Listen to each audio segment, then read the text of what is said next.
Hey, hi everyone. Welcome to our LinkedIn Live. I see that people are still joining, so we'll just take about a minute before we start. With the actual conversation. But uh, I was going through the attendees list, and I noticed that people were joining us from all over the globe. So we'll just probably do a fun exercise. You guys can let us know where you guys are joining us from. I'm from Bangalore, India. Anthony, yourself? I am located in Fort Lauderdale, Florida, United States. Perfect. So, yeah, there already two continents. And yeah, let us know. So, I'll just very briefly introduce this initiative that we started about a year and a half back.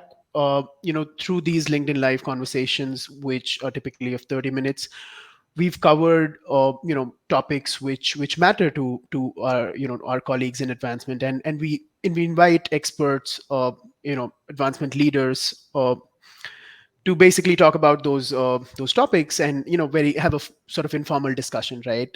So over the last 1.5 year, we've covered subjects such as engaging young alumni, using or leveraging chat gpt in advancement, and some of the best practices around homecoming. So today's topic is on cross team collaboration for advancement teams, and we have with us Anthony Stewart. He's the alumni engagement manager for Broward College. Uh, Anthony comes with an experience of 15 years in fundraising, donor and alumni relations, and strategic communication. So he sure knows a thing or two about cross team collaboration. Uh, I might not do just like full justice to his expertise, so I'll very briefly invite Anthony to speak about a bit about his past, and the roles that he's sort of handled over the years. Anthony. Well, Ankit, thanks to you, and I thank Almabase also for this opportunity just to share what has been my experience. Yeah. And I don't consider myself an expert, but I really appreciate this opportunity because I think we always learn from others, and whether or not it's useful, we'll find out. Yeah. I have, as you said, 15 years of fundraising experience. 7 of those years have been in higher education, advancement fundraising, and alumni relations in the United States. I was with the University of Miami School of Law as its Director of Development and Annual Fund in the Office of Alumni Relations. And that I worked there for 5 years, and that opportunity allowed me to move into this role where I am the alumni engagement manager for Broward College, and it's Yeah. over 1 million alumni. So I've been in this role for 2 years, and it's really been the best fit for me of my career so far. Right. I mean, that is impressive. You might like you. I mean, it's completely all right that you're being modest and not calling yourself an expert, but all right. So we'll start with the discussion now, and before we talk about the importance of various departments and teams within advancement and outside as well in an institution, I think it would be good if you could set some context about how the advancement team at Broward is structured. The advancement team at Broward College is structured. We operate from adjacent to the foundation, which is the fundraising arm Right. for Broward College. The Office of Advancement and the foundation are sort of joined at the hip. So we have the executive director uh, at the top. We have Mhm. two associate vice presidents, one for engagement and one for development.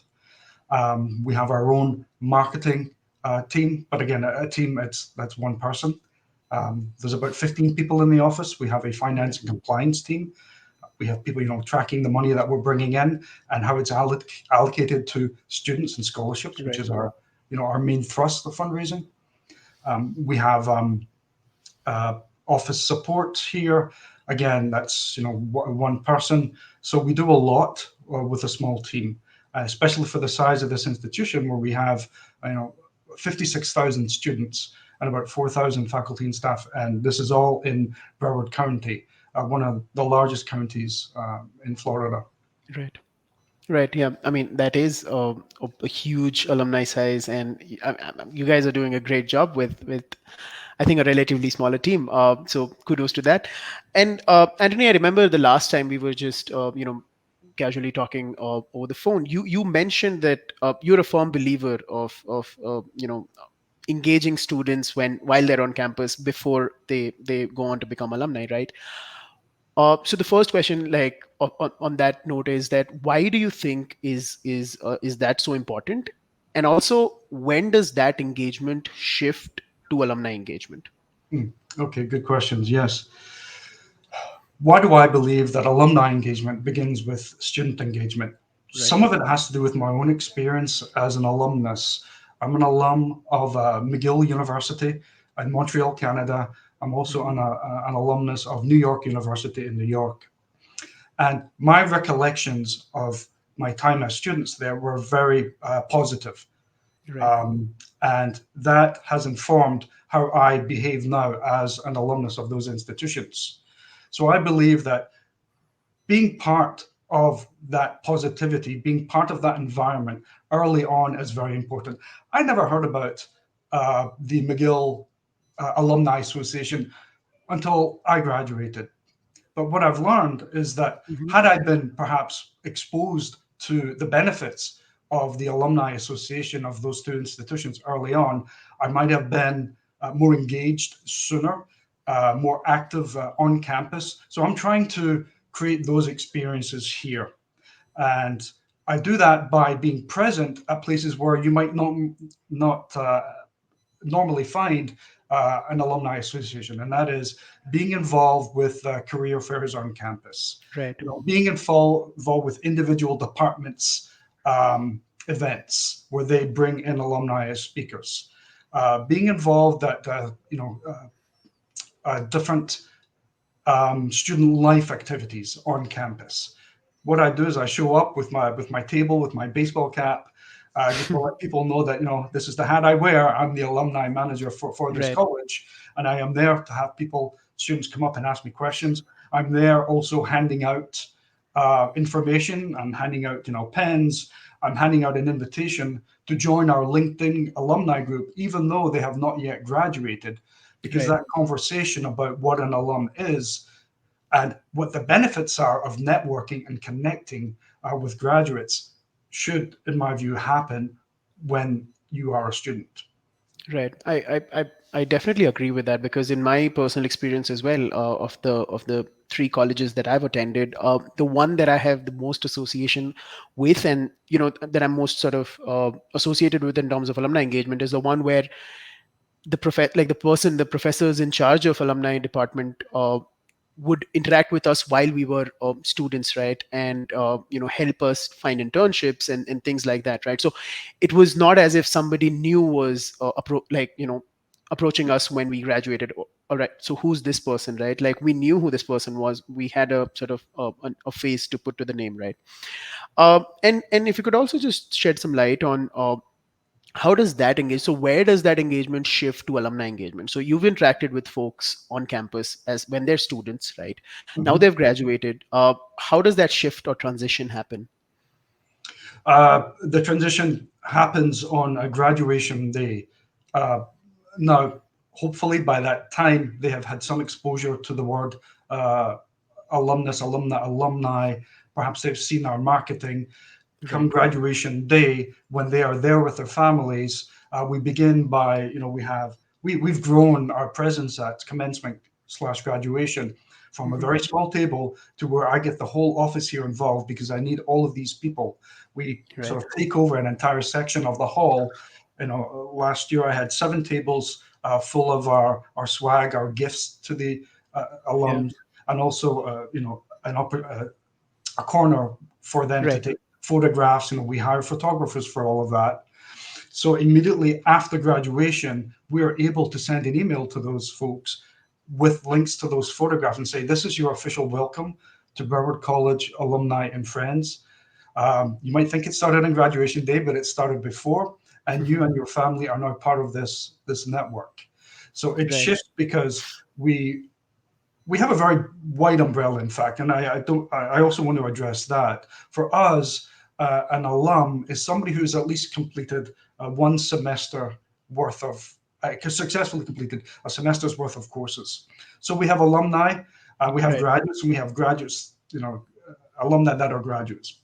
Right. And that really works for us because some people come to this institution for some preliminary courses before they go on to another institution because it's affordable, right? They're not, Mm-hmm. we rank very highly on the list of schools where students leave with the least amount of debt in the entire southeast portion of the United States. So all that Right. is to say, when students are now graduates, alumni and friends is not a it doesn't have a negative connotation to them. We're not immediately hitting them up for money, and it's not the Yeah. first time they're hearing about it, right? Yeah. That's one thing I did experience as an alum of my institutions. The first communication I got from that alumni association was, "Congratulations! Now, can you pay it forward? Can you, which is fine, but to me, it's a very hard ask. If it's a Right. very cold Right. ask, right? There's been no relationship building previous to that. I So agree. Yeah. the shift also is that we become even more customized in how we approach the alumni. We ask them, how do you want to be communicated with? How can we serve you as a graduate? How can we keep you connected? Right. Can we text you? Can we call you? Can we email you? Tell us what your preference is, and we will Right. meet you there. And we're also going to design experiences for you as alumni, whether it's educational webinars, events, other activities to keep you and your families engaged and involved. Because a lot of our alumni, I get too, they're already fully mature adults with families who Mm-hmm. perhaps come Yeah. to our institution, to acquire a degree or to complete the degree they couldn't because they started a family. So it becomes a family. It really does become sort of a community approach to engagement. We want them and their families to feel like they're a part of Broward College, not just a graduate.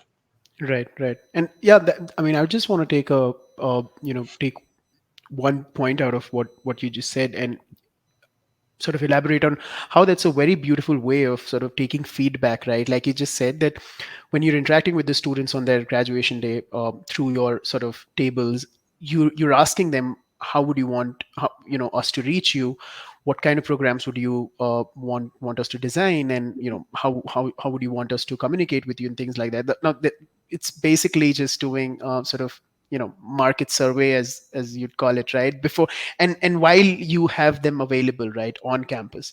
So yeah, that's a lovely sort of method. I'll take a quick pause here, right, to interact with the audience and just tell everybody in the room that on the topic cross team collaboration for advancement teams, the amazing team at Almabase has created a guide, right? And it contains sort of best practices on the subject, along with also a case study, right? I think of Rochester Institute of Technology. So if you'd like to receive that, just let us know in the comments below. You can just type interested in the comment section, and we would be happy to email it to you or send it to you on LinkedIn as well, right? So moving on. Coming to the actual sort of the main thrust of the conversation, right? When we you like you said, now you've sort of established what are the some of the different teams that are getting involved in a student's journey as they're transitioning towards becoming an alumnus, right? uh, but how can different sort of these different teams in an institution come together? How can they collaborate? And when I say different teams, I mean both within advancement. So you have your development, annual giving, advancement services, and of course, alumni engagement, and also outside of advancement, right? Which would probably be career services, marketing, enrollment, right? So how would you say this collaboration is facilitated? Okay, so internally within the Office of Advancement, um, the collaboration is facilitated through making the alumni resources available to my colleagues. That means Right. making our alumni lists, or rather, I act as the intermediary between the Office of Advancement and our alumni So if we have a particular fundraising campaign or appeal, it comes through me and my manager, and we articulate that appropriately for alumni, which is quite different than you would articulate it for donors who are not alumni, Right. or Of course. potential prospects. Hmm. Um, this collaboration also works where I am sort of constantly viewing the pipeline, looking at who we actually have attached to us, engaged with us rather, and how we can enhance that relationship by perhaps introducing another colleague, for example, somebody from Major Gifts, Hmm. or my manager from the annual fund, and like identifying alumni who show that level of engagement, and it needs to be taken to the next step. Right. That's how that works for me, because I am an office of one, again, with 1 million alumni. So I need to work with the internal teams here and also Right. throughout the institution, whether that be the deans of different pathways or Hmm. areas, the student life directors. We have early enrollment programs for high school students who are extremely bright. This year, for example, it's called College Academy. And these are high school students who actually graduate with their associate's degree sometimes Right. a month before they graduate high school. So they're extremely motivated and engaged. But this was the first year that we said, let's partner together to welcome these students, and Hmm. celebrate this achievement by giving them their alumni pin, um, Right. when they are graduate, even before they graduated high school. And that that initiative was picked up on by our president as well, and he gave us a big shout out about that. And that's something that we're going to be doing going Yeah. forward. But again, College Academy on its own could not have done that. I could not have Right. done that. But together we were able to achieve that, and it's going to be a model for engagement going forward as well. Right. I work with the dean, the one of the professors from the hospitality pathway, and this is our first actual subgroup of alumni at Broward College, because it's a pathway, it's a program that attracts a lot of people who are interested in hospitality, tourism, and they're usually very outgoing, motivated people. Hmm. So we have decided to form a sub alumni group Right. for them. Uh, and until to launch that. So, but that's not something I could have done on my own, because I didn't know those students, I didn't know those alumni. But having that Hmm. professor involved who had the recognition and the history, that makes it so much easier. Those are just a couple of examples how that works for me. Makes sense. Makes sense. Uh, and now, just like wrapping our conversation to a close, right? Is there, like, apart from the ones that you just mentioned, are there any other sort of success stories or initiatives that you'd want to talk about, or that you'd want to highlight, right? And also feel free to share your screen as well. Just to about a testament to either cross team collaboration, or an instance where, like, you've engaged your alumni even before they became one, right? So yeah, feel free to share your screen as well. Sure, sure. All right, so let me just share one image with you. Just opening it up here. Yeah, Pardon me. There we go. Sorry, I get okay. it's all right. It's all There we go. So this image here was taken at something called Grad Fest, right. Hmm. which is the month before our commencement. Students come, we have 5 campuses, but they come to one of the 3 main campuses to pick up their cap and gown. You're right. And, it's a time of excitement for those students that are about to Hmm. graduate. So what I had done when I joined was I had all different kinds of signage created, Hmm. to be able to share with students and capture that enthusiasm when they're Right. about to graduate. And so I partner with the bookstores on campus to do this. So they allow me to come and to embed myself there for 8 hours a day, Right. and just to be there to grab students on the way and say, congratulations, you're about to graduate. Would you like to take a photograph? Would you like to join the LinkedIn group? On this Right. particular day, this this picture is very meaningful to me because it kind of exemplifies the alumni journey of what we've tried to achieve. I don't know if you can see, but I get the hashtag on the selfie sign held by the young boys, Future Yeah. BC Alumni. Right. Now, Right. Future BC Alumni is a tagline that I created thinking about students who are actually at the college but had not yet graduated. But this day, it was like, oh my goodness, this is so perfect.